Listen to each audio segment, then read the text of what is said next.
Hey everybody, welcome back to the 39th episode of Taps and Patience. I think this is the first episode where Harrison and I haven't chatted for like half an hour beforehand, so we may be talkative this time.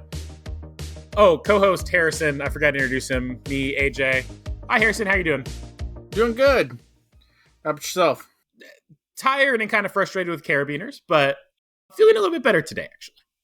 Oh, good. I'm exhausted myself. Since we last talked, I haven't done much machining, but I've done a lot of traveling, and I've basically been up past midnight, except for last night. Last night was the first night I went to bed before midnight in about over a week. So okay, wow, yeah. I've had a lot of really late nights. And from my knowledge of you, you tend to be a fairly disciplined, go to bed early, wake up early person. Is that correct? I try to be. Okay. I try to be. So I woke up this morning and I felt like I'd caught up on all that sleep that I missed out over the last week. And at about 1 o'clock this afternoon, it all hit me. And I did not get nearly as much done today as I would have liked. So, but you have no more weird interruptions and weird schedules coming up, right? So you should be back on track for a little while. Yeah. Okay. Yeah. So I do have some stuff coming down the line, I think, at the end of the month. But after that, it should be pretty smooth sailing. So here's a question for you. So you were gone for a couple days. Mm-hmm. Presumably your cousin, your business partner, was not gone? Or was he gone as well? He was. He's still gone. He's still gone. I was going to ask if the business ran without you, but no, it did not. Gone, so if the whole company goes on vacation. Yeah, basically that's what happened. So from Friday till yesterday, there was no one around. So, okay. Which I did get like 3 requests for quotes while I was gone, which was kind of nice. Yeah. Except for the fact that one of them was like, hey, I'm going to be back on Wednesday. And they're like, I really want the quote today. And I'm like, so I did that. And the cool thing was I have everything on OneDrive, and I didn't bring my laptop because I was going to specifically try to not do work. Yep. And so I had to borrow someone else's computer, and I was able to log onto OneDrive and do everything without having my own computer, which I thought was kind of cool. Yeah, that's how Design the Everything operates. We have everything in a Google Drive. Mm-hmm. And one of the nice things is we were grandfathered into a old Google Drive plan. So for, I think it's $12 a month, we get unlimited storage. Mm-hmm. And our like email and everything. So we have just tons and tons and tons of files in that drive. And that's nice. The Google file stream is very nice because it maps the Google Drive as a hard drive on your computer. So that's cool. I just turn on any of my computers, and then right there in my file system is my Google Drive. And you can just drop things in there using it normally, and it'll automatically upload to Google Drive and take it off your hard drive. So my little laptop, my Microsoft Surface, it only has a 128 gig hard drive, and like 80 of that is Windows. But I've never had space issues, even like editing 4K video, because it's all just on the drive. That's cool. It's actually a pretty good way of being able to use a cheaper computer to do bigger things. Yeah, that's awesome. So we, like I said, we use OneDrive. We got the whole Microsoft suite with OneDrive included. And we have that allowed us to do things like, and I don't know if you do this. Do you have your own domain name? Yeah. With your website, designeverything.com. Your website and your emails and all that? Yep. We have that. Yeah. See, that's all tied in with our Microsoft account and the OneDrive. So it's all under one umbrella, which is nice. So, and we've been in the process of slowly moving. We started out on a Gmail account, and we've been slowly moving all of our different accounts back over to the new. I say new. When I quit my job, we set up. That's when we got the Microsoft account set up. But we had been signing up and kind of getting ready for a bunch of stuff before I quit my job, and we did all that on a Gmail account. So I have a lot of old accounts that I've been using for about a year that I just have been lazy and just haven't ever switched over, that we're starting to work on. Yep. We recently finally kind of matured our finances a little bit, and for a while I was using my personal credit card for Design the Everything, which is bad decision. Don't do that, guys.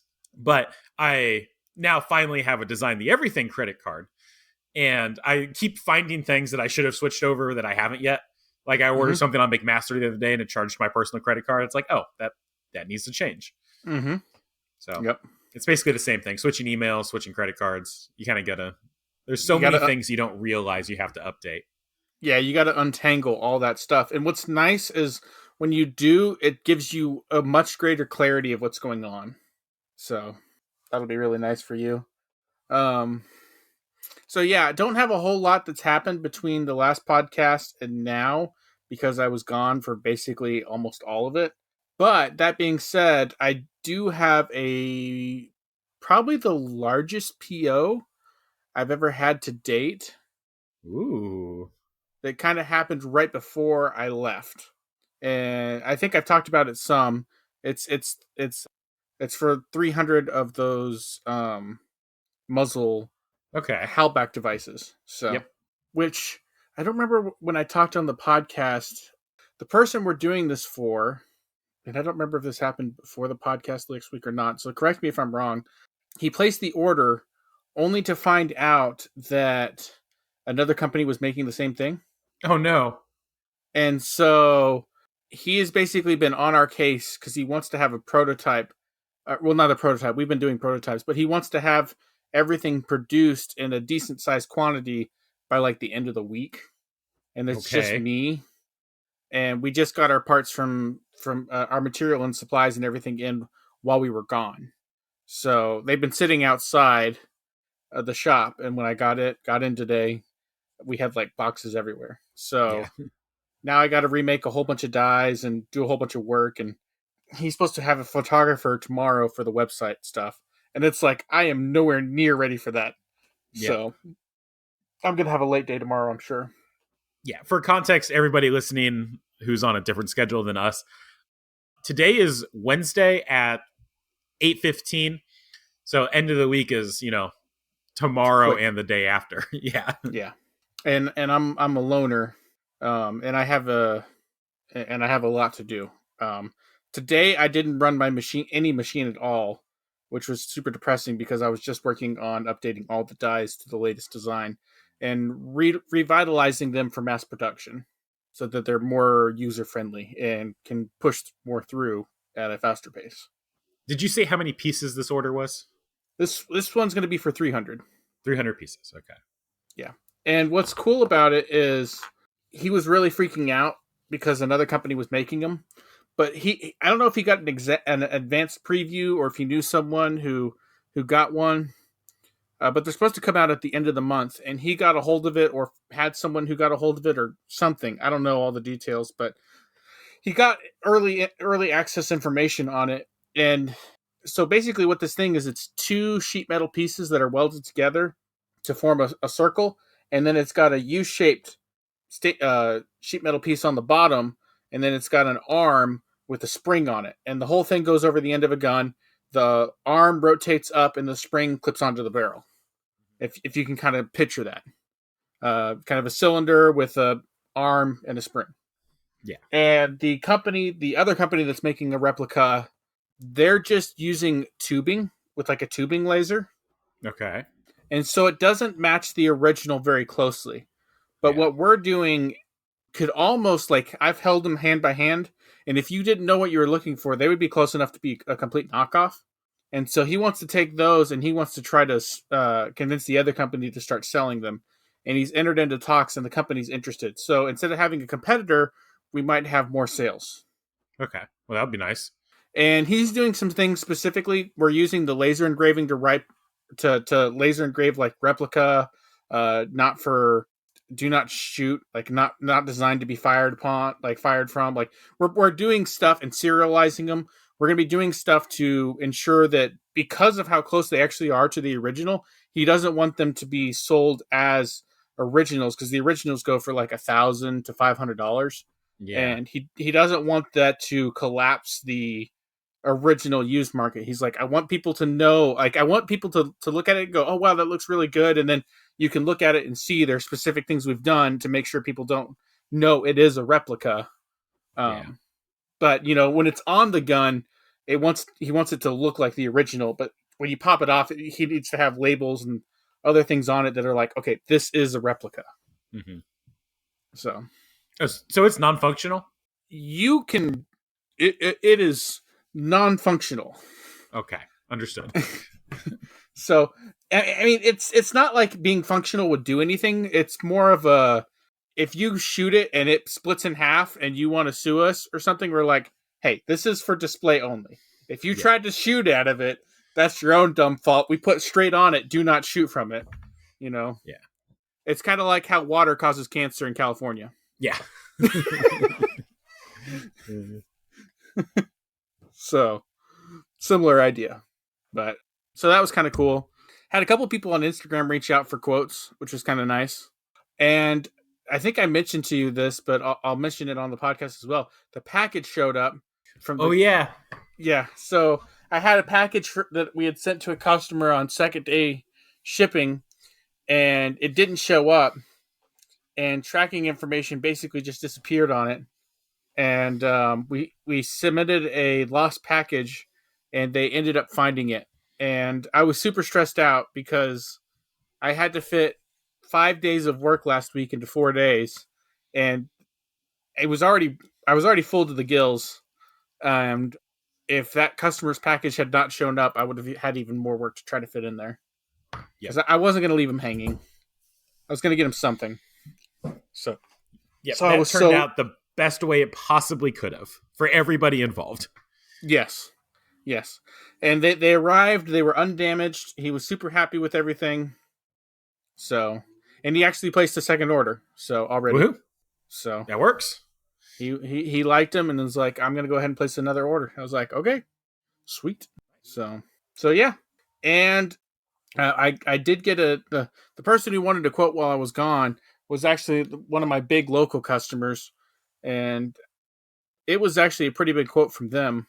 Not the biggest quote I've done from them by far, but it was still a couple weeks worth. And we'll see if I get that. That'd be really nice.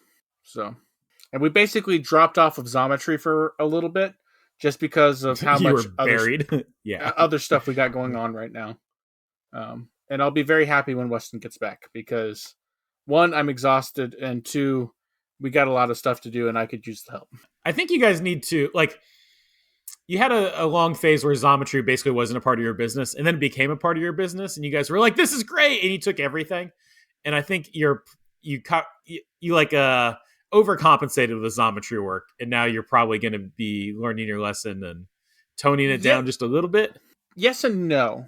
So we've only had the one job that went sideways that messed everything else up. Mm-hmm. But if everything else had gone smoothly, we were proving to ourselves that we could hit a goal repeatably without being dependent upon local customers if they're not giving us work. Okay, and so, fair enough. And the goal of that was to, we have a certain amount of money we want to make per week, and conversely, a certain amount of money we want to invoice per month. And so we were able to hit that, sustain that, and as long as the jobs went relatively smoothly, we could actually fit in more work. And so loading us up as much as we have been has helped us to find bottlenecks in our process that we can help speed up. Because our machines are not the bottleneck right now. Getting work on and off the machines, setup times, and paperwork and stuff, that is the true bottleneck. As much as the machines are a bottleneck, and specifically the Tormach in terms of horsepower and size and rigidity, the actual work that we're able to get for it is not a limiting factor. Mm-hmm. If that makes sense. Yes. So we can keep them busy, and even though last week was crazy busy, the last day the lathe basically didn't run at all, and it could have run all that day. So trying to keep, if we can keep both of those machines fed, we can probably meet and exceed our goal pretty easily. Because even getting getting 5 weeks of worth of work done in 4 days, I mean, it felt like that just because of the time crunch and because we didn't have any wiggle room because we were both going on vacation. But a lot of the work that we had accepted was technically could have gone 5 days or longer and been fine. But the problem is that the due dates were pushed out past when either one of us was going to be back. Yeah. And so we just had to get everything done before then. And We also had a lot of deliveries to make, and if it wasn't for the delivery side of it, we would have been fine. But I had to run and make like an hour drive delivery to drop off the parts by the end of the week to some of the local customers. So you were saying that like your bigger bottleneck was setup. When you say setup, do you mean put Vice on machine, or do you mean programming, or do you mean loading tools? Like All of which the part of above. that's the okay? All of the above. So if I run, so for example, if I have a job where my runtime on the machine is where I'm doing, say, one part, which is the real killer, one to five parts. Anything less than five parts can be killer on the setup time Yeah. because I have to program the part. Usually, I have to stand in front of the machine and watch it run to make sure nothing goes wrong. And the cycle time is usually 10 minutes or less, 10 to 15 minutes.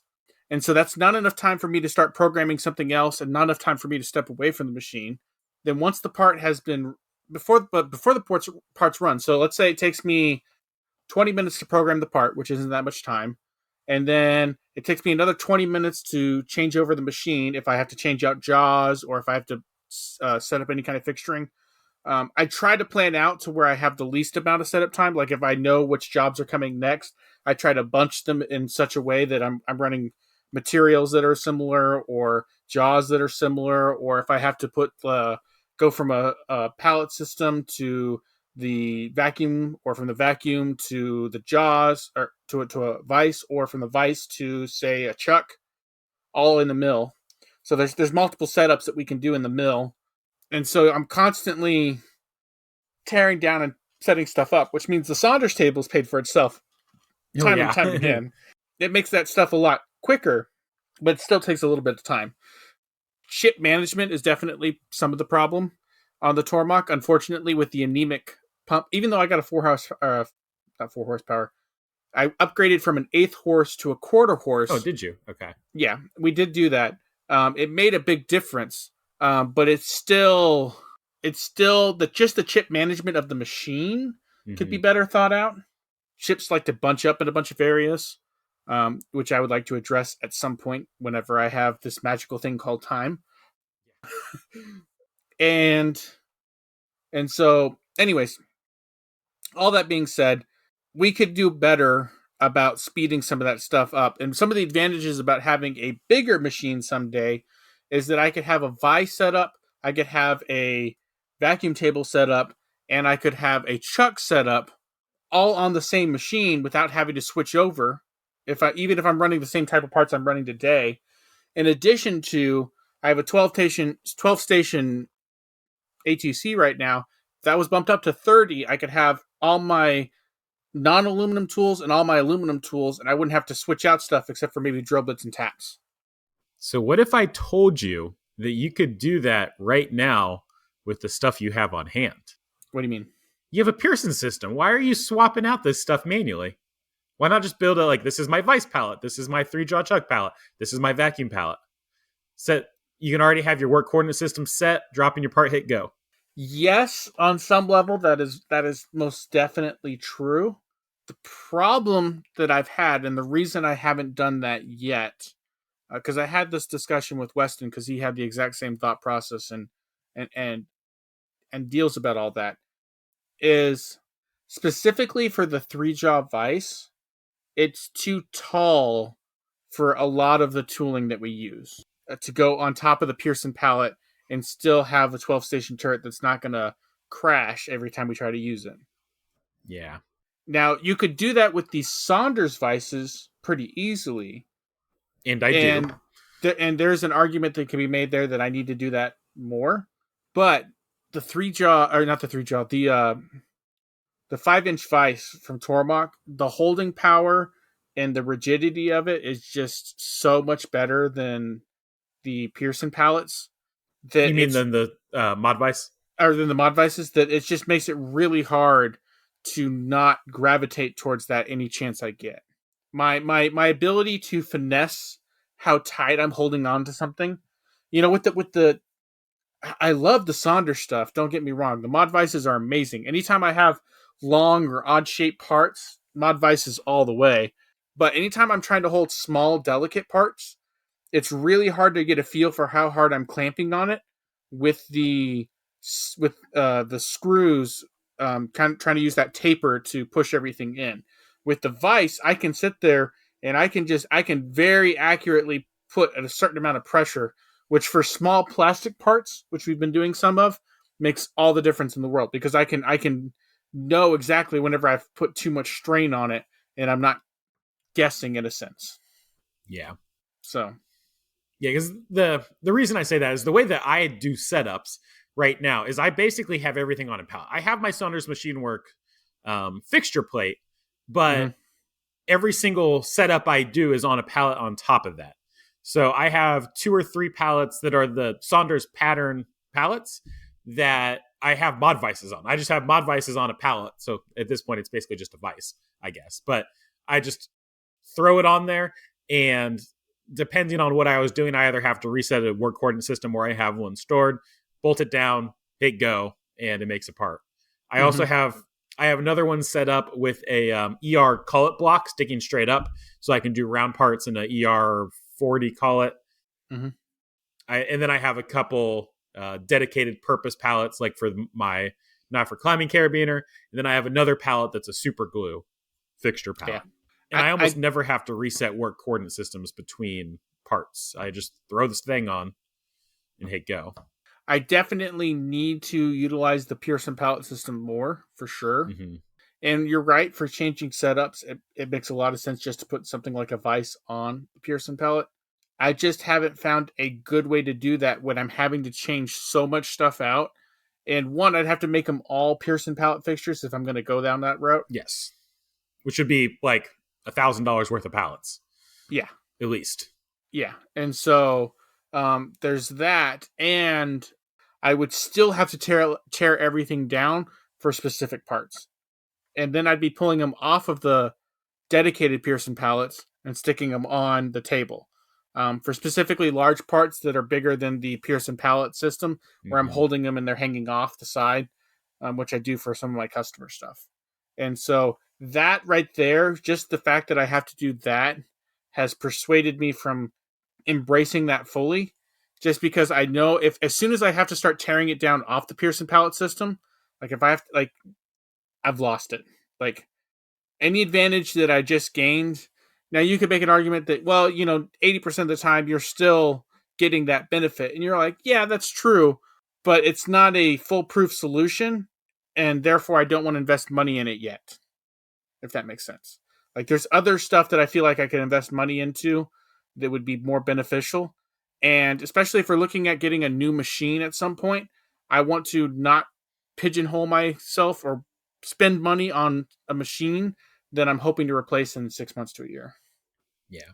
Though, if you did go the Pearson route, you could then just put a Pearson pallet system on your new machine and use the Oh, same yeah. pallets.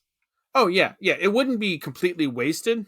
But if not doing that means I can get into a new machine, a week or two or a month Yeah. earlier, Yeah. Yeah. Yeah. then I'm not going to do it. Yeah. So, Maybe the new Saunders 0 point system will be a good route for you. yeah, I would love. Has he posted any photos or videos or anything on any of it? I haven't seen anything. No, I don't think we've seen a picture. I think he's keeping that close to the chest until he Yeah, releases it.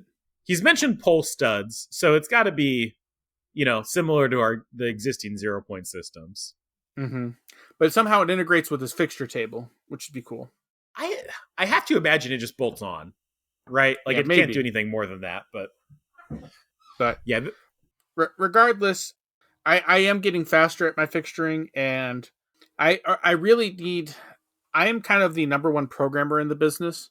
Weston can do it, but Weston is not quite as fast as I am. mm-hmm. And I can definitely see the benefit of a third person that's permanent, trained, and can either run the machines or do the programming. Because if you had one person running the machines consistently, with one person programming, and then Weston takes care of a lot of the inspection, shipping, products, like, he's doing a lot of stuff that makes my life a lot easier. And so if I had someone that could help me and help him, some of the time, I think it would be very beneficial. And that's where either someone to run the machine or a cobot to run the machine Yeah. would be very beneficial. I'm definitely seeing that because of the programming strain right now to get stuff done.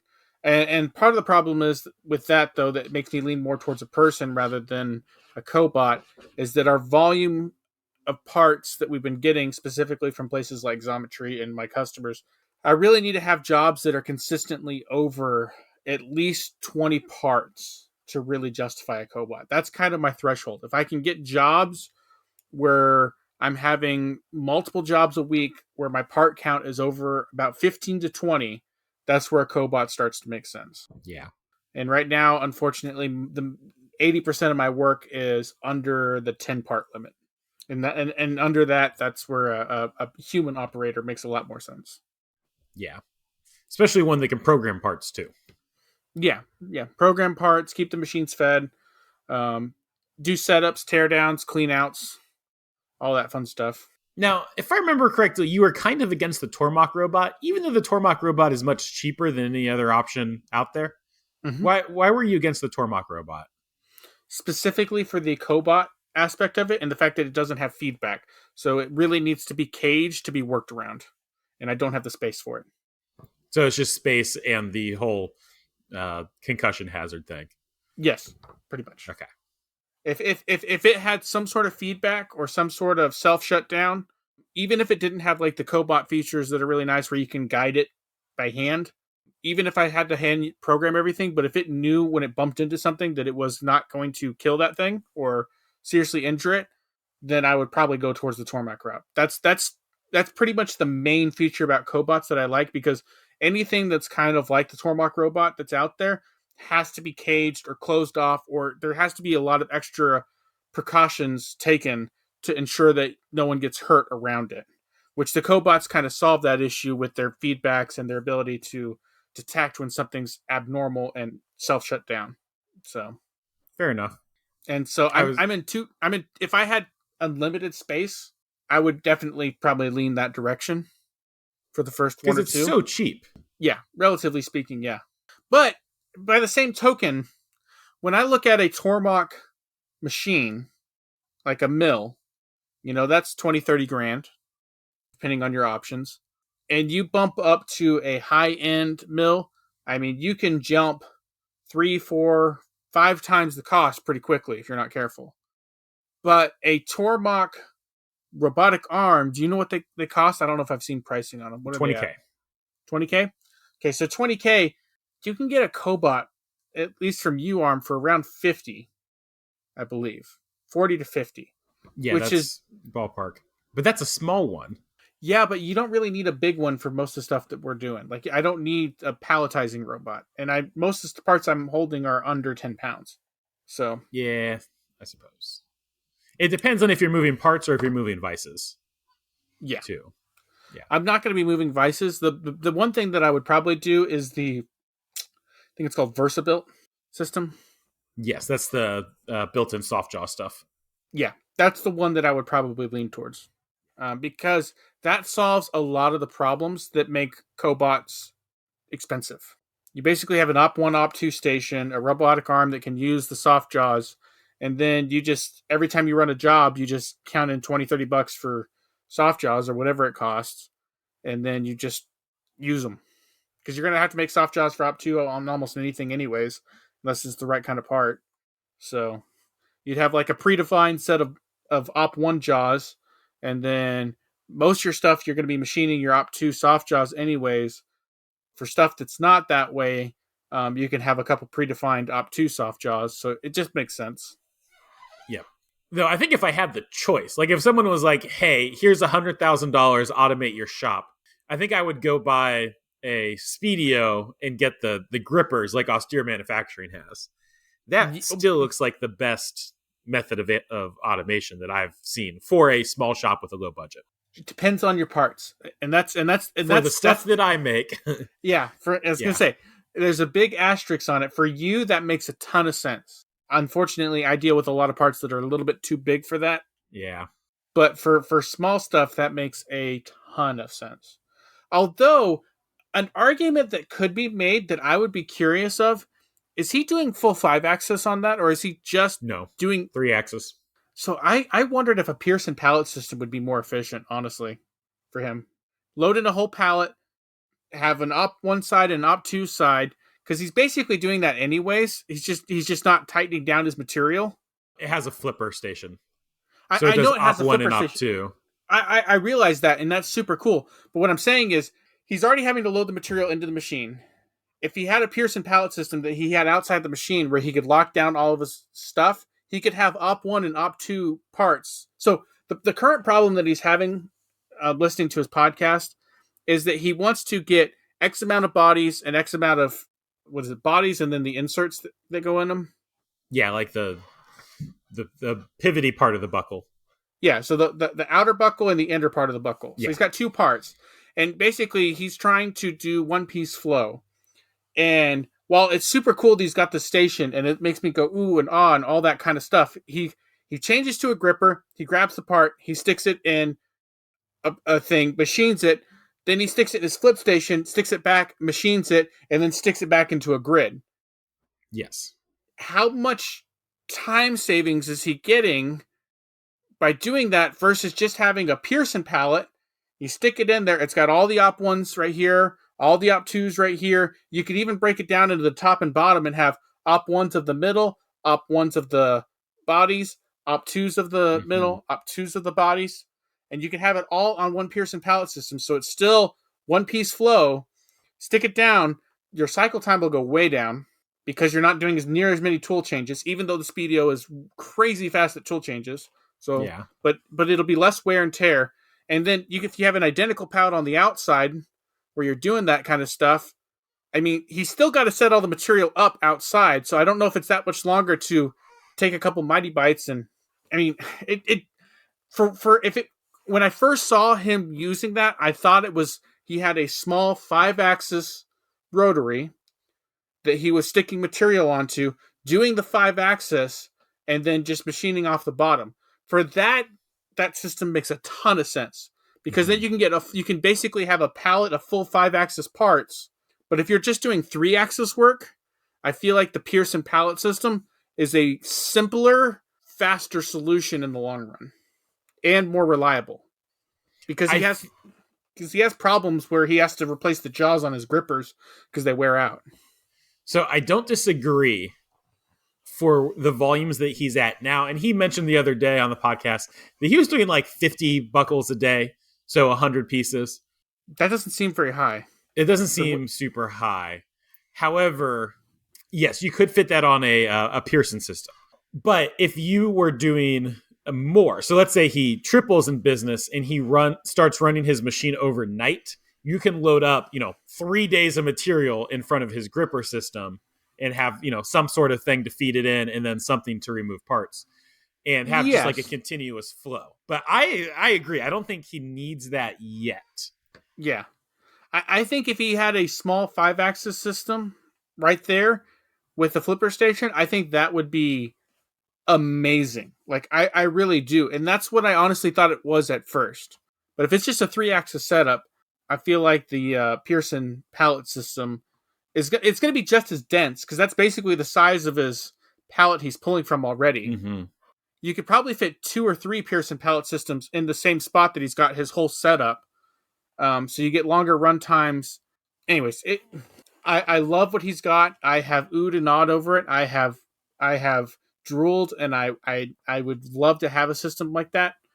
But I would go back to, I think it's called first principle thinking.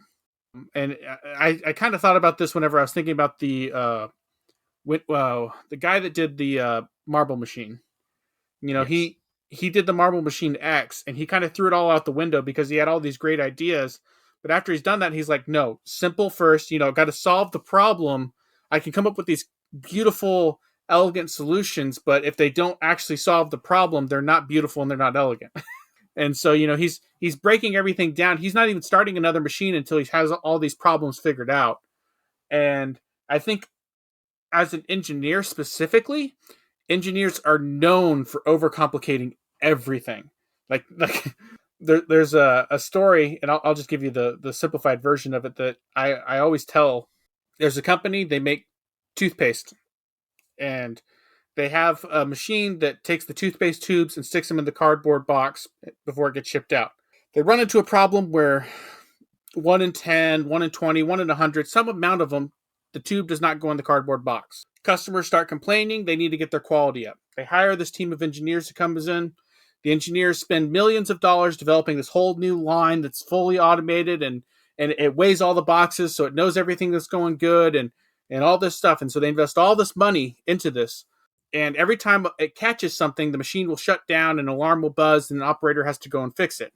Well, the CEO comes down after they've spent all this money and done all this work and goes and talks to the operator, goes, "How many boxes has this machine caught?" "Oh, it hasn't gone off at all today." "What? It hasn't caught anything at all today?" "No." You go, I got tired of hearing that buzzer go off every 5 seconds, so I stuck a fan in front of the line, and any box that doesn't have a tube in it is too light and gets blown off. It's just like, oh my goodness. You know, had you just done the stupid simple thing and spent $30 on a fan. Yeah. I mean, and so it's stuff like that where people way overcomplicate stuff, and it's really impressive what can be done, but is it necessary and is it better is a question that always needs to be close in hand. Mm-hmm. Yeah, that's valid. So sorry about my little rant. Anyways. I love his work. I absolutely love his work. He is hyper successful. I listen to their podcast. I love everything he does. So if he happens to hear this podcast, we where need to I get rant him a little on bit, here. Yeah, that'd be awesome. Because I think he's got a lot of great ideas, and he's questioned a lot of my thinking in some really good ways that have been very beneficial. But that's one area that I would question him on. I would suspect that is if we talked to him and we asked him a couple of questions, he'd be like, "Oh yeah, we don't do that because of this, this, and this." Yeah, and he might have his reasons. But as an outside looking in, that's what I see. Having listened to like 30 episodes of his podcast, I feel pretty safe saying that, like, even if we don't agree with his reasons, he probably has an explanation of why he's doing what he's doing. Yeah. He's not me. Like, he does these things thoughtfully. Oh yeah. Yeah. No, he does great work. I love seeing his stuff show up. I'm super bad because he's got a really good product line that's really small and works really well, and he can optimize it and do all this crazy cool stuff. Like, he wouldn't be able to do that cool thing if he didn't have a good product line and a good business model that was working for him. So I'm super I want to say envious, but I'll say it. I'm envious.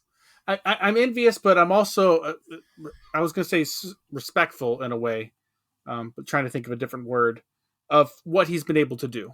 Yep. And so, like, he's not dumb. He's not doing anything wrong. He's got the right mindset, and he's got the right thought process, and he's growing a strong business, and he's able to be lean. And so, for that, my hat's off to him. Yeah. So that's just one area that, like, I have drooled over a lot of, and then I sat down and thought about it and was like, is it really, though? Like, it's really cool. It makes great videos, and maybe that helps grow his business in terms of the wow factor, like showmanship, which there's something to be said for that. But is it the most efficient and practical way? I don't know. On that note, like, so I have been kind of thinking of and planning about what my next machine is going to be. One of the biggest arguments for going with the new Pocket NC over any other machine is it is cool and it is unique, and it feels more approachable than like a big lathe or whatever. Mm-hmm. And I think that would legitimately help sales. Oh yeah, yeah, because you'll draw in the crowd that'll go, "What is that?" Yes. And if you can draw eyeballs, and then you can direct those eyeballs to a product. I mean, that's one reason I feel like Grimsmo has been so successful, is because he got a kern. Like who buys, a $500,000, couple $1 million machine to do knives like that, especially in the position they were when they did purchase it. Not to say that they were doing bad, but I mean, that was a large purchase for the state they were when they got it. And so it's just and then he did a whole lot of videos on it, and I feel like all of that is what has drove his success more than his actual knife. He's told a story, and if you can get people invested in a story and you can get them invested into your products through that story, you're going to have customers for life. Yep. And it's that intermingling of story and business that people just eat up, and I'm one of them. I mean, that's how Saunders got so big, like YouTube, and that's something I that's one of the reasons I always wanted to do YouTube, and I still have that desire, but I don't know. I don't know how they run a business and do YouTube. Like, I haven't figured that out. I understand. I have not done YouTube in a long time. I have just not been able to keep up with it. We'll get back to it at some point. I have some ideas on how to make it a little bit more practical, but I've just been so swamped that I don't even want to think about a YouTube video at the moment. Yeah. And I have the podcast, which helps. That's still spreading the story. But like even Instagram posts, I've had a hard time doing. Yeah, we have too. Like, we haven't really been posting very much. Like, we'll post stories, but that's about it. We haven't really done any big posts. And part of the problem is that we can't really do posts, and that's the problem with job shop work. And that's another reason I want to get some product stuff out there, is because the product stuff, you can really show off what you're capable of. And I would love to do more of that. So I've been working on carabiners. That's in my life recently. Let's hear it. It's basically been an exercise of whack-a-mole. And I'll fix one thing and a new problem will pop up, and I'll fix another thing and a new problem will pop up. I'm slowly realizing that many of those problems revolve around material stress. And the sheet just wants to become a banana as soon as I start removing material. Can you heat treat or stress relieve titanium? You can definitely do some sort of heat treat. I don't know if you can just like anneal it. I'm kind of afraid of losing its springiness for the carabiners, which is why I haven't tried it. Okay, that's fair. But on my fixture, there's 28 carabiners laid out, very tightly nested. Actually, too tightly nested, which is one of the problems I'm running into. Okay. But on the top row, there's a little bit of material.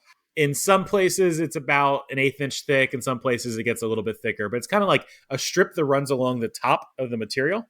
And it is supported on the left side. It is not supported on the right side. So basically, it is free to banana its way up. And over the course of machining that piece of material, I have seen it bend up, I kid you not, literally like 9 inches.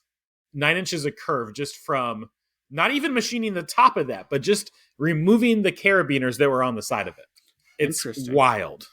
And have you thought about an outside-in machining method? An outside-in. It's like machining the carabiners on the outside and then working my way towards the center. I think that's roughly what it's doing. The order doesn't matter. It just, like, as long as you remove the material that's holding it down, like the material springs. My solution that I've not implemented yet is to just add some cuts in there, like go through and make a 1/4 inch long cut in a couple places and break that banana up so it just falls off. Okay, that's fair. But another problem I ran into, which I knew was coming, and I just wasn't sure how I was going to handle it yet. But the material I was doing tests with was 200 thou thick, which is how thick I wanted my carabiners to be. The production material is 220 thou thick, which is thick enough to be noticeable, and it made the carabiner feel chunky. And so I've started facing off the top of the carabiners so that they are all consistent thickness, which also works out because I don't want the thickness of my carabiners to be determined by the whims of the machine supplier or the material supplier. So now it's all consistent. Random thought before you keep going, because I don't want to lose this. Have you ever looked into Blanchard grinding and what that costs to get done? No. Because I'm imagining with how many knife makers do that, if you ordered material and then had it Blanchard ground to a thickness, then you wouldn't have to worry about that problem ever again. Just a thought, a plug, and then you can continue. Yeah, that's a good idea, actually. That would save me quite a bit of time. Because so the problem I'm running into is I mount the material, I hold it down with some screws, and I drill some holes, and then I face it off. And this is partially because of the way the toolpath is calculated. The toolpath kind of does it in a random order. I don't know why. I'm using the flat toolpath to face off the top of it. Mm-hmm. It gives me a good looking tool path like on the top of the carabiner, but like for whatever reason it'll do like some over here, then it'll jump and do some over here, and like it jumps around the surface a little bit. And what Mm-hmm. happens is it'll do like this carabiner over here, it'll jump to the other side and then come back into the carabiner next to this carabiner. And because I'm removing material from the top of the sheet, the material is deforming on me. I believe it is actually relaxing like into the clamps. It is letting the clamps more easily clamp it down. It's not trying to fight it with some Mm-hmm. springiness. And what that causes a mismatch between the two tool paths, Mm-hmm. like substantial, like 10 or 20 thou. Oh, wow. I legitimately don't even know how it is moving that much. Like there shouldn't be that much bend in there, but I don't know. Maybe it's an angle thing that I don't know. And on this one, this carabiner right here was the first one where I solved that. And basically I just did a spring pass. So like I machined down, I roughed, I did a finishing pass, and then I repeated that finishing pass. And my finishing pass was still removing a lot of material in some places, but it seems to have worked out because this carabiner, the thickness is fairly consistent. It's within like 3 thou across. The finishes are good on the top. There's none of that stepping, but it's just weird. Like it's something I never expected to have to deal with. So that is probably the story of machining, is how much weird situations you get Yeah. into where you're like, why is your material doing this? And that is something that I have noticed so many times with so many different things. It's insane. It is insane. But it's cool because you get a much better understanding for material properties and why things do what they do. I remember the very first time I had a machinist tell me, oh, you can't machine that part. It's going to pretzel. And I was like, what are you talking about? You're just cutting up the material. Why would it move? But I understand that It so well does. now. Yep. So I got that sorted out. The problem is that is adding even more to my cycle time. And my cycle time on the cores is it's just stupid at this point. Um, I don't even remember all the things I've done that have added cycle time. I've added more deburring. I've had to be more conservative to protect tool life. But my cycle time on these carabiners, are you ready for this? Right now, Okay. with that extra added spring pass, I'm at 11 and a half hours For one sheet, for one sheet. that's 28 carabiners. Yes. So that's about 30 minutes of carabiner, roughly. Yes.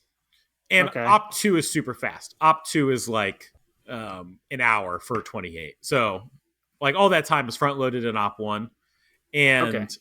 And it works out because, so I basically, I load up the material, I start Op 1, I come back, I think it's 50 minutes later, and I add in some screws to keep things from moving around when I start removing material.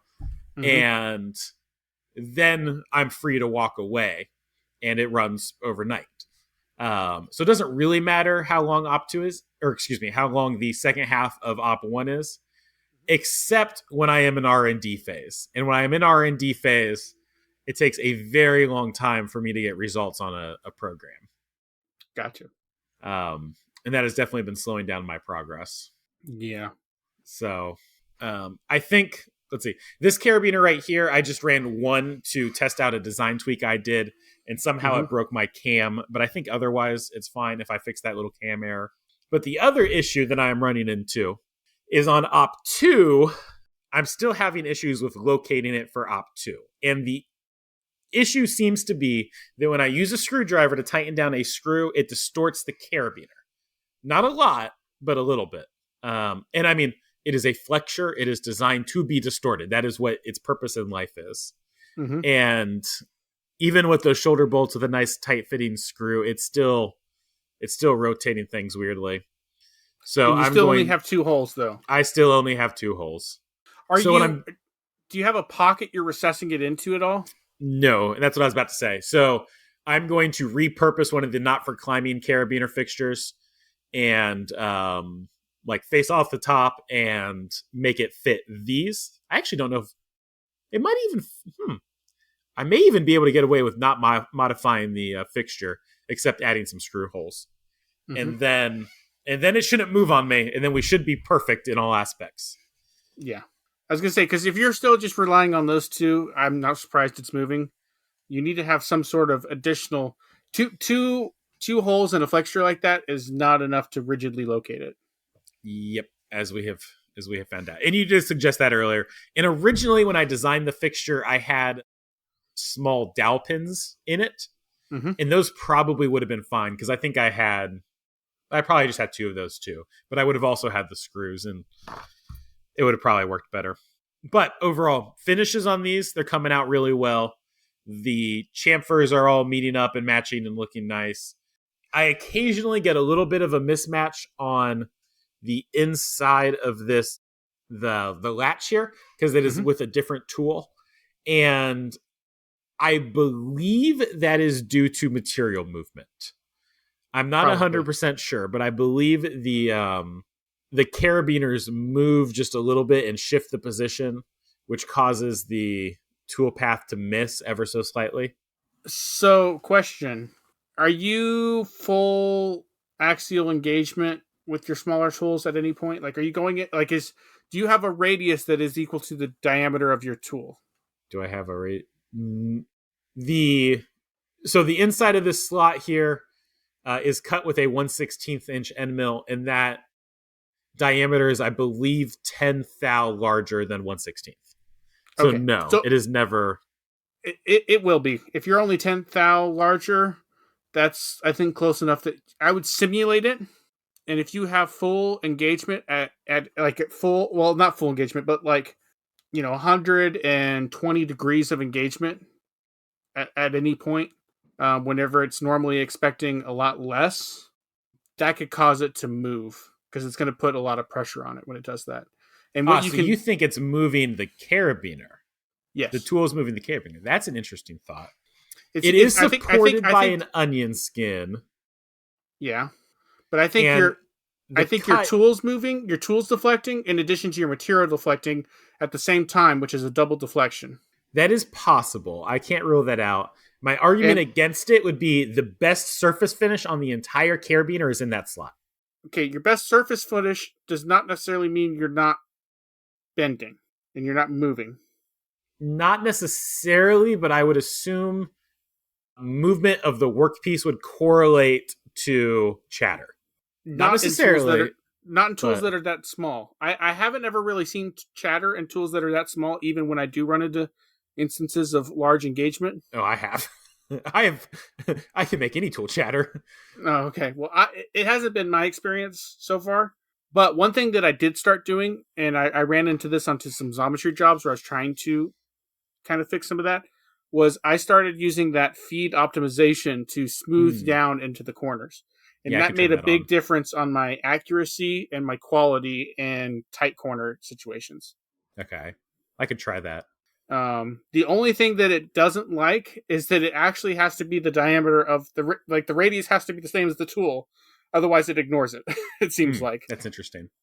at least that's been my experience thus far. I need to play with it a little bit more, but it made a huge difference. And then another thing I've done is I even if I'll have like a pre-finishing pass where I will go over a part and I will leave a small little bit. And so instead of doing a repeat pass, what I do is I do a semi-finishing pass, and then I come in and I do a what would be a repeat pass, but it's just got a little bit more material so that I'm not rubbing. Yeah.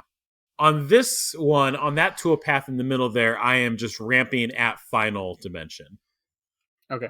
because I don't really want to take a 20 thou long finishing pass with a 1/16 inch end mill, especially with tight corners. I think it'll just be Chatter City. Well, I definitely do it in multiple depths. Okay, okay. Like I'm not doing that in one full pass. Like when I run into those situations, especially on deep holes, I'm still doing multiple depths, but I'm doing that finishing pass with feed optimization.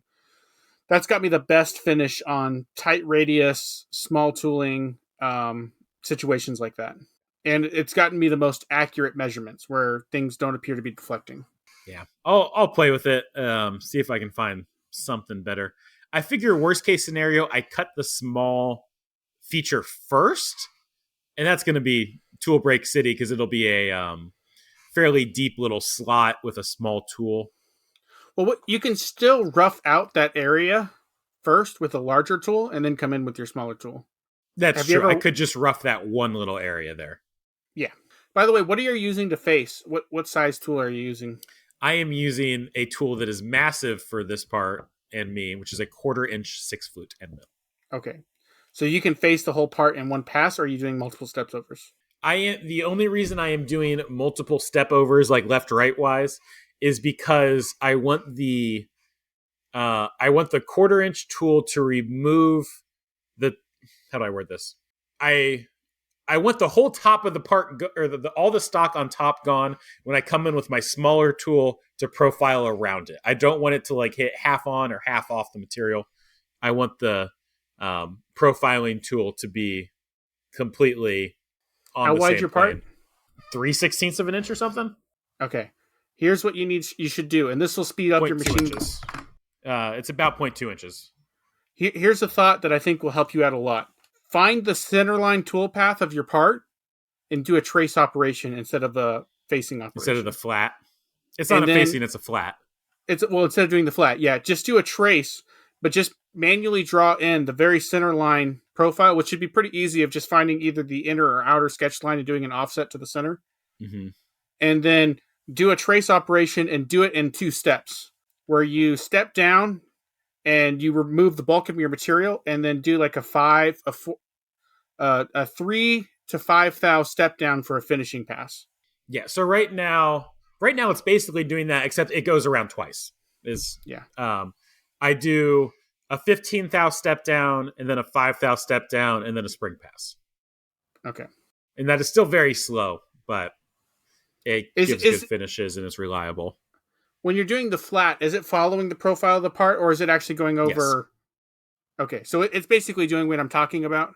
Is it doing it all in one pass? No, like I said, it does 15 thou, then 5 thou, and then a spring. No. I mean, like, is it going back and forth? Is it going around the part and then back over the part at the same height? Like, it basically follows the edges of the carabiner. Like, it goes around, it comes back, goes back around. Okay, so it would be faster. It'd probably cut everything in half with the same step downs. If you did except the way I'm then about. So unless I went to like a 1/2 inch tool, the 3mm end mill that I do the profiling on would come in at a step where it's half on material that's been removed and half off, and it would also have to start quite a bit higher, and that ramping down is slow, so I would lose any time savings there. Okay, I see what you're saying. And how much are you taking off the top? It's like 20 thou plus or minus material tolerance. Okay. I don't feel like ramping would take that much longer, but maybe it would. Oh, so ramping are on the sides here is the slow part. No, I know that. I know that. You're talking about your 2D contour around the outside edge. But even adding an additional 20 thou to that, I don't feel like would be too much longer. Are you contouring I think it would add a minute final? or two. Huh? I think it would add a minute or two per carabiner. Whereas doing that would only save 15 seconds. Because I can push a lot faster with the 1/4 inch tool than I can a 3mm tool. Especially since my 1/4 inch tool is a 6 flute and not slotting. True. Are you ramping in at your final value, or are you leaving stock to leave and then coming in and finishing up the walls? For the walls, I'm coming in and leaving 6 thou for a finishing pass. So I have a 6 thou finishing pass. So you're slotting and then finishing. Are you doing it all at final diameter? Are you slotting to final depth, or are you doing it in stages? I ramp down until final depth and then do a full depth finishing pass. Oh, wow. That's impressive. Yeah, that part's actually been working pretty reliably now. That's cool. So, and I leave a 1.5 thou onion skin on the bottom, which I don't know if you saw me poking around earlier with like the calipers, but I wanted to make sure that onion skin was actually 1.5 thou. And on here, as best I can measure, it was between 1.5 thou and a 2 thou, which I'm just going to blame material thickness on that. That's fine. A thou variation on there is fine. That's impressive. So that part has been working fairly reliably, at least. I tried switching to a 2.5mm end mill because I had a weird circumstance where I believe it was material movement again, and I think there were 2 carabiners side by side, and I cut one, and then it cut the rest of the row, and then when it got back to that row and cut the adjacent carabiner, I think the gap pinched a little bit, and it took off a section of the first carabiner that was cut. Gotcha. And I switched to a 2.5 millimeter end mill instead of a 3 millimeter end mill. 3 mil end mills are like 0.115 inches or so, or 118, and my carabiners are spaced 0.125 away. It's like they're really tightly nested here, or they're actually, I think they're 0.128. And so I was trying to get a little bit more clearance to keep that from happening. But I kept breaking those 2.5 millimeter end mills, and I switched back to a 3 millimeter end mill, and it hasn't happened again. So I'm going to blame it on like some other quirky experimentation I was doing at the time. I think that caused my issue. Okay. So I don't know. It's just all these little issues have really added up. I broke a lot of 2.5 millimeter end mills trying to get that to work the other day. Unfortunately, that is how experience is gained most of the time. Yeah, I am. Do I want to talk about how over budget I am on this? I don't have my spreadsheet in front of me. I am like, I'm $1,500 over budget on the fixture. On the fixture? Well, and tooling, I suppose. Fixture and tooling. Everything except materials. Yeah. Which, considering the Kickstarter campaign was, what, $1,400? $1,500, something like that, is a large portion of my profits from that. Yeah. Materials were a little bit more expensive than I expected, but then I also got bonus material, if that makes sense. Mm-hmm. Because my fixture uses a very specific size of material. It's like 14 5/8 by 12 5/8 or something like that. Mm-hmm. And those sheets don't nest neatly into any standard size sheet of titanium. Mm-hmm. And so when I bought material, I was also paying for the titanium, like the rest of that sheet. Mm-hmm. But he also sent me all that scrap. And so I have a bunch of titanium that I was not expecting that I can still use for other things. And then, like, originally my plan was to buy enough titanium for 300 carabiners, and I probably have enough for like 400. So okay. I should be able to recoup a bunch of these costs once I get rolling here. And I think you're going to have just a much higher quality product that'll sell better online.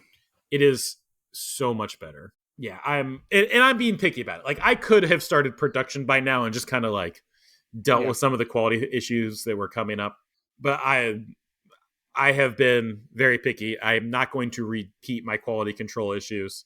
I am desperately behind schedule. I'm supposed to be launching a pen Kickstarter in 8 days, and I have not even started on the updated design. So that's probably going to get pushed back to the end of June or early July. That's painful. It is painful, especially because we kind of needed that money to come in sooner than we're going to get it. Yeah. So we'll be really tight there at the end of the campaign. At least the people that listen to the podcast and or follow you on Instagram and kind of know what's going on, I think people appreciate you taking your time to produce a higher quality product. Yeah, it's definitely worth it in the long run. You'll build a better brand. You'll build a better following. People will respect time and effort put into a quality product. So, not everyone, but I would say the vast majority. Yep. And eventually we'll redo the Not for Climbing carabiner with the same process, and that'll also be a better product again. I did make some design tweaks to it. Mostly I made the flexure stiffer on the Not for Climbing carabiners. So it has the same outside lasered finish that it always has, but now it's the same stiffness as this carabiner. Are you going to do the Not for Climbing as a laser cut again? No, I'm going to move all to sheet. Okay, good. Are you going to fix when you do this, I'm hoping that it grabs better so it doesn't, even though it's not for climbing, it'll at least keep from popping open? So, I mean, the retrofit kit already fixed that for the existing models. No, I'm talking about like... Yes, it'll get the same latch as the not-so-tactical carabiner, and this carabiner, at least with human strength, you cannot pop it open. Scott and I were just talking about like starting to hang weights off of it and see how much we can hold. Yeah. I think this, for the Not for Climbing carabiner, I told people, like, don't expect it to hold more than 10 pounds. With this one, I would not be surprised if we could get past 100.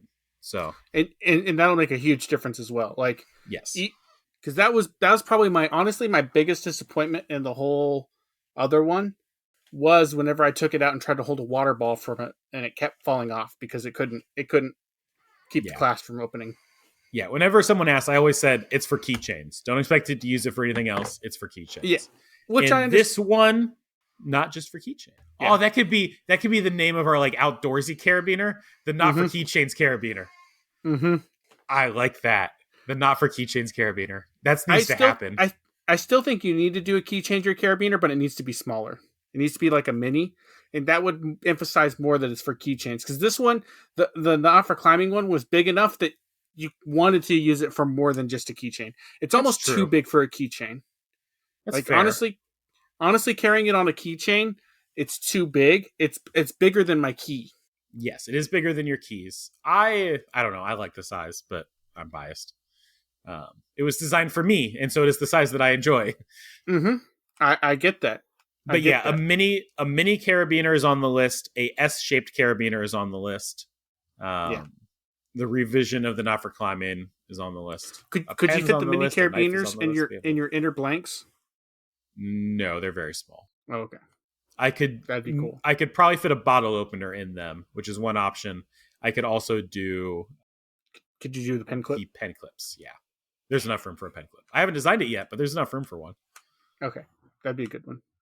Mini On pry the bar. and a baby pry bar is an option. On the bright side, so like before we went down this carabiner rabbit hole, one of the last things we did was like a pretty complete revamp of my powder coating booth. Mm-hmm. And then it just kind of set. I didn't really use the powder coating booth for anything because, I was focused on these carabiners and product development. I was like, all right, I've been, dreading doing this powder coating. Like I knew there was going to be issues with it because there was always issues last time. And set up for powder coating these. Did one set of scales. Powder coating looked weird. That's weird. Why is it weird? Oh, temperature's on the oven wrong. Fix the temperature. No problem since then. Using the same procedures that we used last time, we are getting far better results. Do you think it's just because you have better parts, or is there something else? No, because I was testing on crappy parts. Oh, you were? The biggest change by far is we installed a 12-foot grounding rod and like have a big copper wire coming in and grounding the stand. That is a Mm-hmm. lot of it. I think adding that ground wire made a huge difference. And then also just like the downdraft airflow that we have and the better lighting, it makes it easier to see what you're doing and prevents any, like the powder is predictable and controllable. It goes where you want. And I don't know, it just gets out of your way faster. Did you look at for those of you who don't know, I sent AJ a couple videos on some really cool stuff from Mark Rober. Did you look into any of that? I've seen those videos before, liquefaction. Yeah, liquefaction for powder I'm coating. still I'm still not convinced that it would work at all for just regular small scale powder coating. I think Especially because powder coating's so quick and easy anyway. Yeah, but if you didn't have to have a gun, see what I'm envisioning, and this is maybe me in La La Land. What I'm envisioning is a couple of small totes, like Walmart totes, not very big. Mm-hmm. Think like a 2 or 3 boxes of paper, or two or three things of paper sized, and with a bunch of holes and some PVC piping on the very bottom. You open the lid, you turn it on, you make sure you got a good electricity connection, you dip the part in it, you pull it out, and you can power it all down. And so you can go from literally, you could have like 5 of those or 10 of those or however many you wanted. And you have them all plumbed into air. So you just have to flip a switch to turn on the air, flip a switch to turn on the electricity, pop the lid off, dip it, and then you could just sit there and just dip, and just line them up and start them going. Or like you wouldn't have to set up a gun, you wouldn't have to do anything. Like you wouldn't have to worry about any of that at that point. You just have something that you're just dipping into the container. Yeah.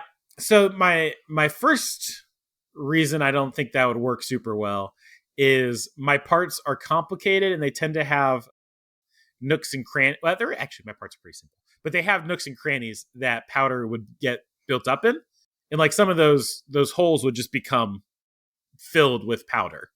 Like you wouldn't get any control over where it lands. So that'd be objection number one. Okay, I can see that.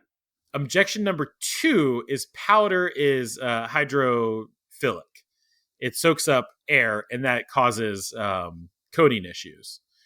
And so you would have to, I mean, I guess you could put it in an airtight container, but you would still be absorbing all of that powder to air, and it would slowly go bad. Now, if you are a high production shop that uses, dozens of pounds of powder a day, that's not an issue. But for some of the colors, for the Not for Climbing carabiners, I used, I would say, probably an ounce to do all of the Not for Climbing carabiners. Like, Oh, okay. Powder goes a long way, and it's also expensive. So you're talking 50, 60 pounds at like, let's see, at volume, it's probably between $10 and $15 a pound. Okay. So you have like several $100s worth of powder in that container that is slowly going bad. And it just, that's fair. I don't know. No, that's good critiques that I'm glad you brought up. There is some change out time when switching powders, but it's not much. Okay. By far my biggest time investment, other than just like them sitting in the oven, is racking and unracking. Okay. So building better fixtures would be a better way to go.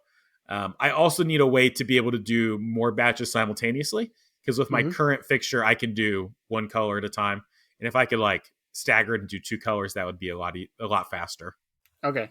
I'll grant you all that, and I'll leave you alone on that. Okay.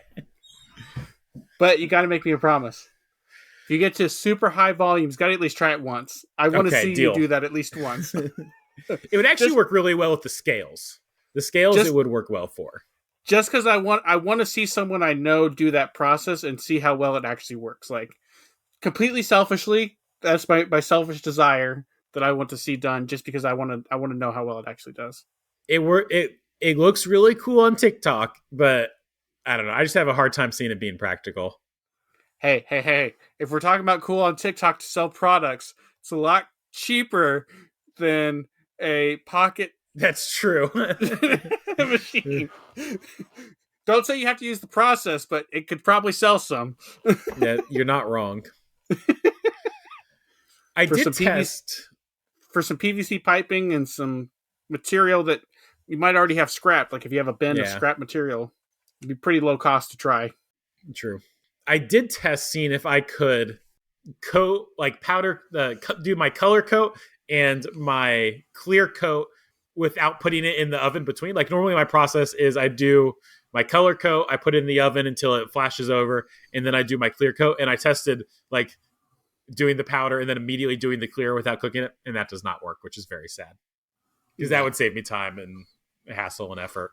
Speaking of your oven, and this would also be something that would have to be done way down the line, but could you have a racking system in your oven where it's basically like a rotisserie grill where you stick it in there, and maybe not like a rotisserie, but just some way where you can just hang it in there, it moves through the grill, and by the time it gets to the other side, it's done. It's like a predefined cook time based off the speed of its moving. I mean, yeah, that's the way it's done professionally. Okay. Is there a system that'll fit inside my 12-inch by 12-inch electric smoker? Probably not. I think what I need is multiple, like right now I can fit one rack in and that is it. And I think if I had multiple, like if the racks were just shorter, I could fit multiple on top of each other. And that's all I need. The bake time for most of the powders I use is 1 minute so color coat 1 minute, and then 10 minutes plus some time for it to heat up. So I use 12 minutes after that. So it's like 13 minutes for a batch, basically. And I think if I don't think I could really do more than 2 batches concurrently anyway. Maybe 3 if I'm pushing it.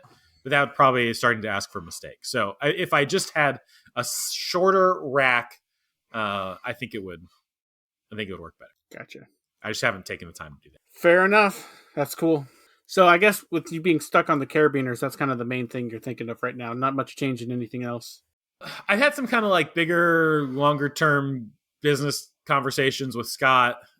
We went and got lunch today, and went, okay, what's our 10-year vision? Where do we want to design everything to be in 10 years?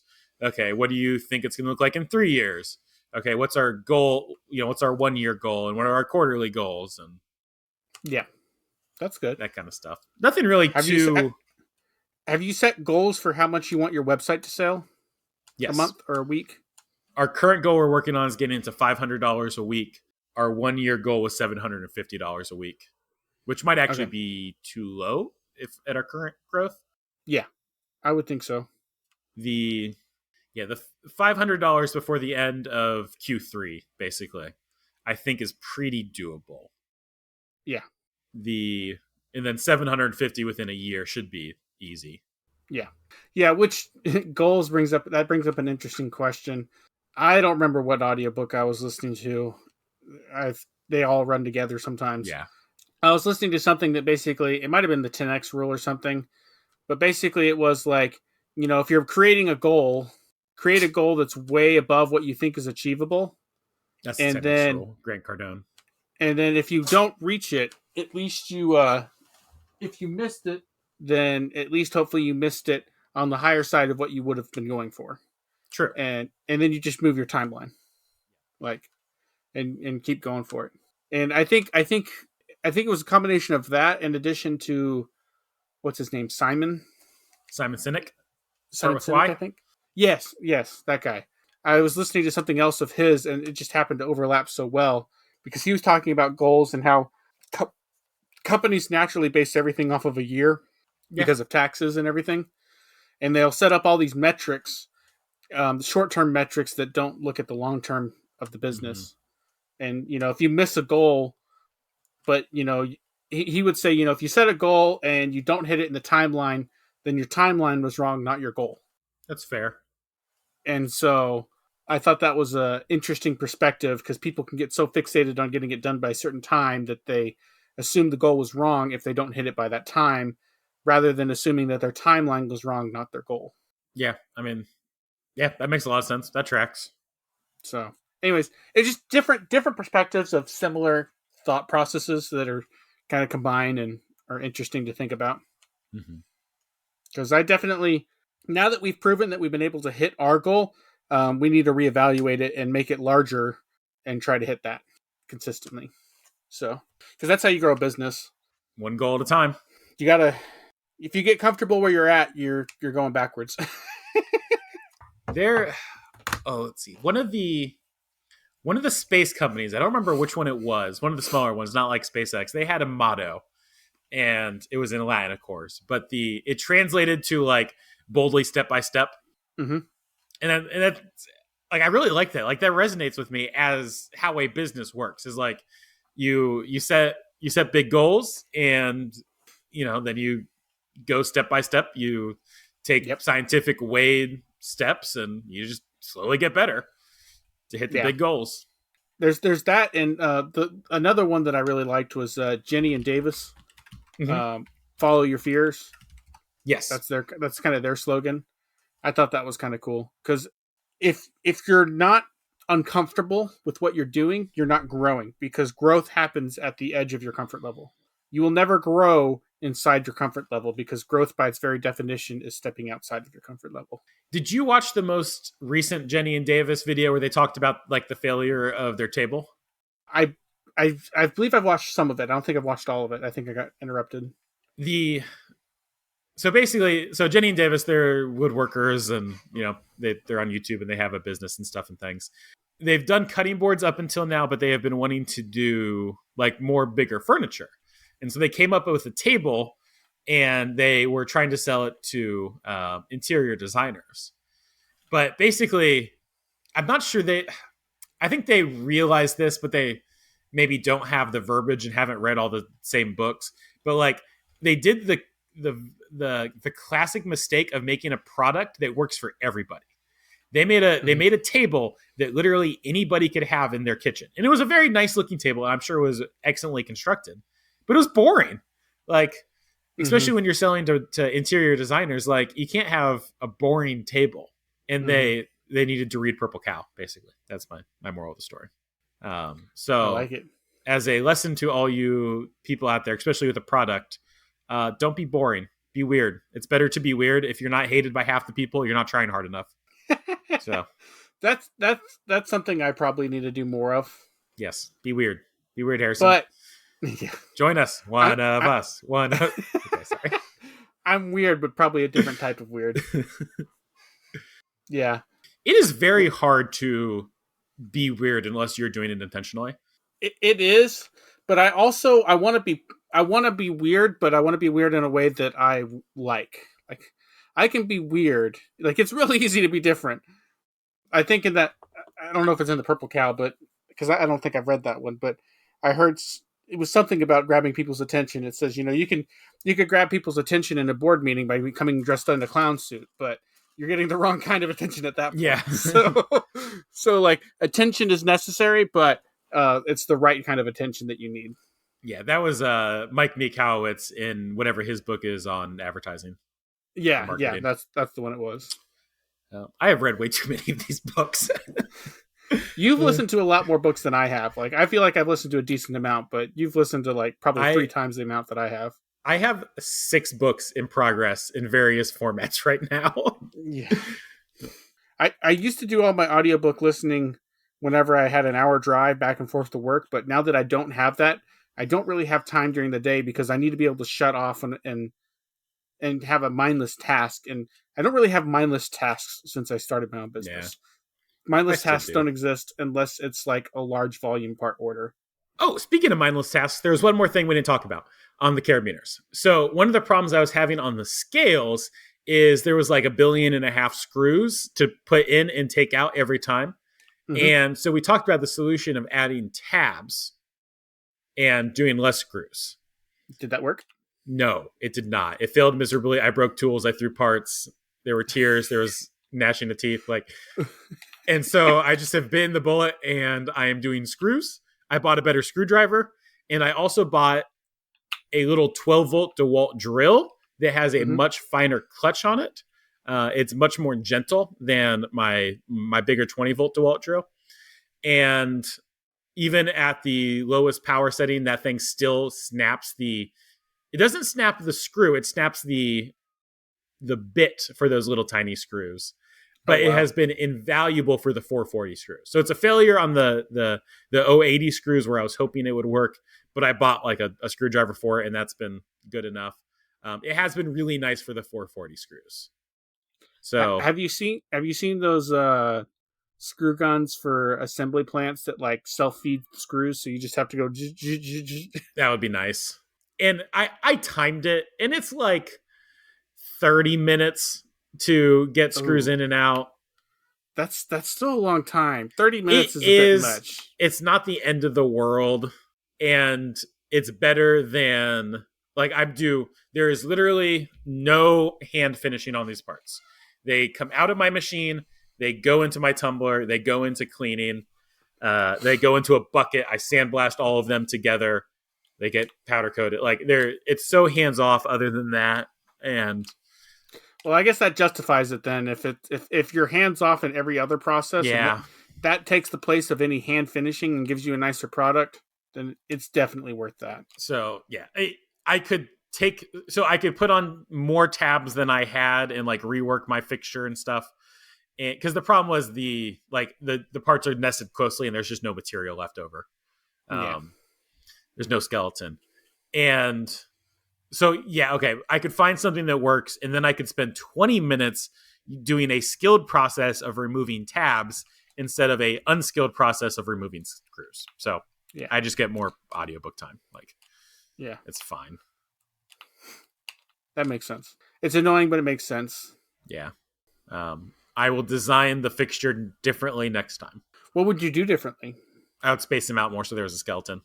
Oh, so tabs would work? Yeah, so I could use little baby tabs that would be easy to break off and stuff. So even based off of this previous conversation, you'd still do that over... Let's say it took you down to... Ooh. Okay, so actually 2 different branches I could go down here that I have not evaluated. So one, space them better so that I can use little tiny tabs and they'd be easy to remove. That's option 1. Option 2 is I do basically the same thing, but I use smaller sheets of material. I wish I made my fixture too big. That's my biggest regret on this project. If I had used smaller sheet of material, let's say I'm using a half size sheet, then it's like 10, 15 minutes. And it's the same amount of time per part, but it's not, like sitting there inside the machine for half an hour at a time. Like it's just less painful, and I can get done and move on to other things more quickly. Here's a thought. Remember when you did your parametric pry bars? Mm-hmm.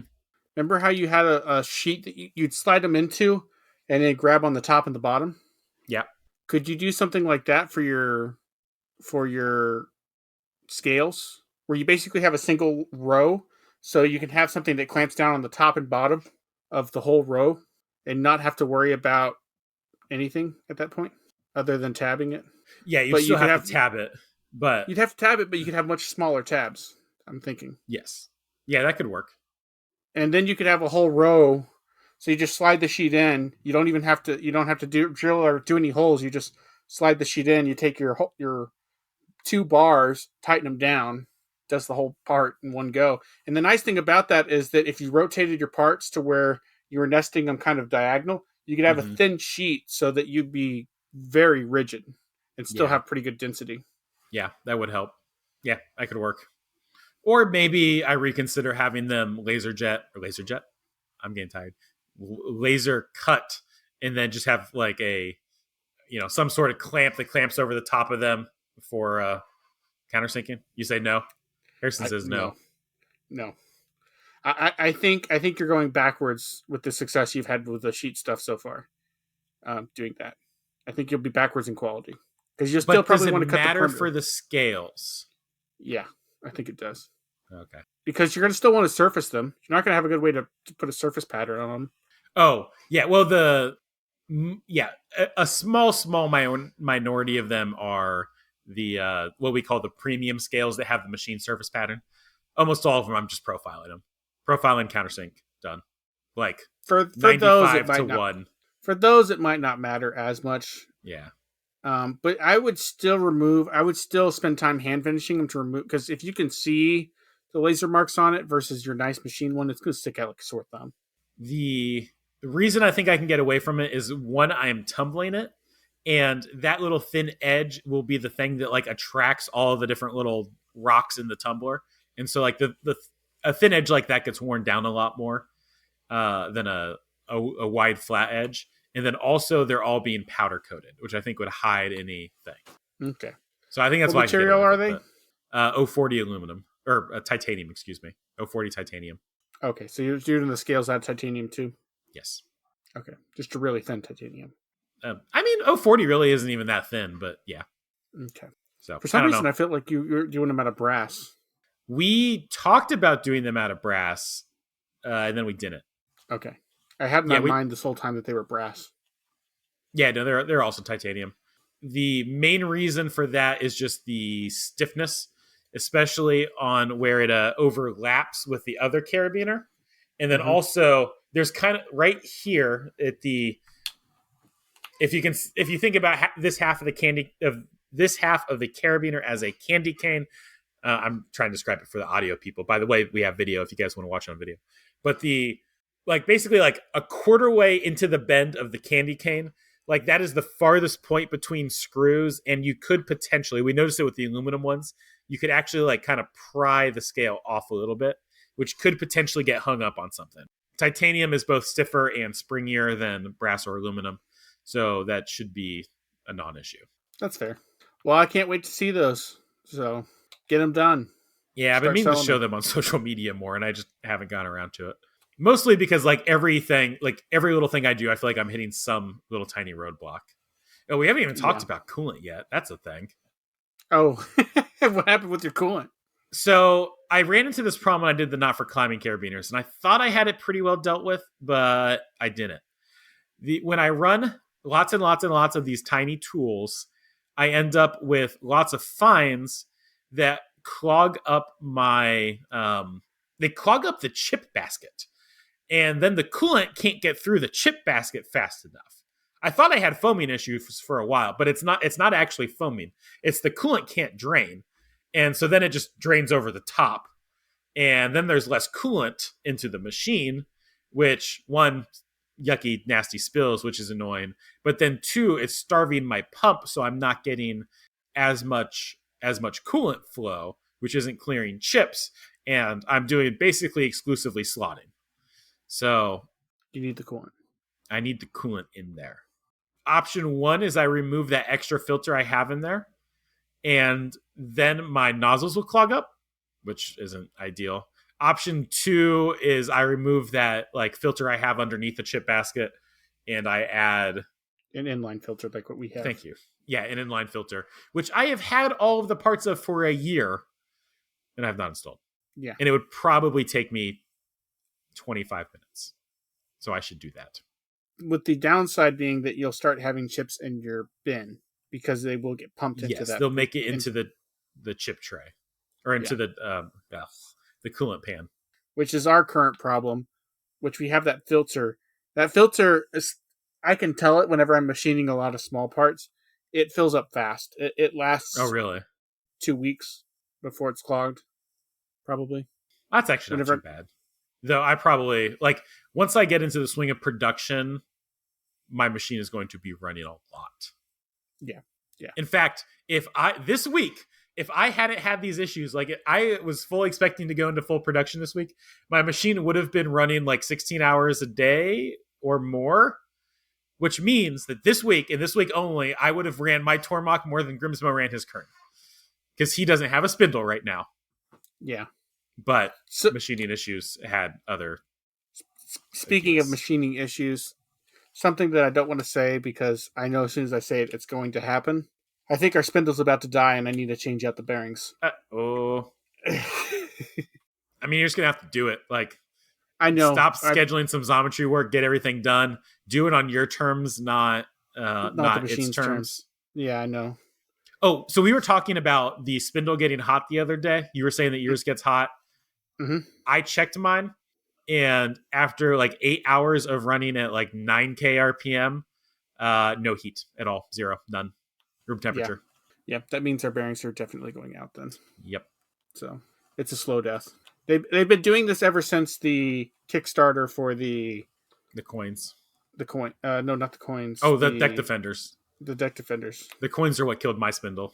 So, and they've just been. We have a really good process that warms up and keeps everything going. I think that's the only reason it survived as long as it has. But it's been getting worse and worse and worse, and I'm getting to the point where I'm starting to break taps. Even larger taps than the 080s. And I wasn't breaking taps for a long time. So either my spindle's going out and I have slop that's causing things to bind and break, or it's something else. And right now that's the only thing that makes logical sense. Did you get that floating tap head yet? No. You should do that. Yes, I should. But like I said, we had this conversation. It's like, do we want to get more equipment for this machine if we're going to get rid of it? Yeah. Let me send you that one that I have that uses the weird collets. Okay. And you can I don't know, take it off my next bill or something. Okay. We could probably make that happen. Yeah, it uses tapping specific collets, and they're like $30. And I just don't have any, and I've never had any, and so it's sat in a drawer. Gotcha. But let me pass it on to you. Yeah, because we need to do something. I need to fix the machine. I just need to rebuild it all, but that'll make a big difference. Well, I'm mixing up words, and you're petting a cat. Do you want to take us out? Sure. Floofy, do you want to tell hi to everyone? Bye? No?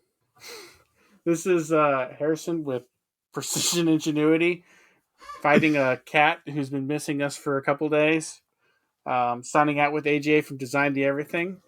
Thanks for hanging out with us this evening, and we'll catch you all next week. Bye.